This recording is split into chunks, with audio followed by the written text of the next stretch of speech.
حضرت ابو بکر رضی اللہ عنہ کے دوسرے بیٹے حضرت عبداللہ بن ابو بکر رضی اللہ عنہ ہے۔ ہجرت کے موقع پر ان کا کردار بڑی اہمیت کا حامل رہا، جیسا کہ حضرت عائشہ رضی اللہ عنہا بیان کرتی ہیں کہ آپ صلی اللہ علیہ وسلم اور ابو بکر دونوں مکے سے 3 میل پر غار ثور میں چلے گئے، جہاں آپ صلی اللہ علیہ وسلم 3 راتیں رہے۔ اسی دوران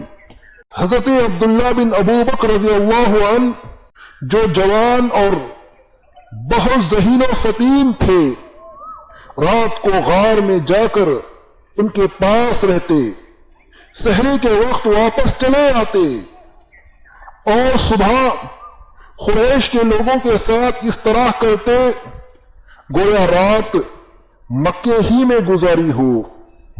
اور پھر جتنی باتیں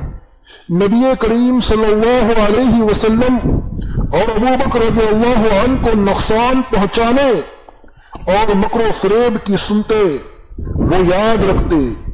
اور رات کا اندھیرا ہوتے ہی غار ثور میں آ کر نبی کریم صلی اللہ علیہ وسلم اور ابو بکر رضی اللہ عنہ کو سنا دیتے۔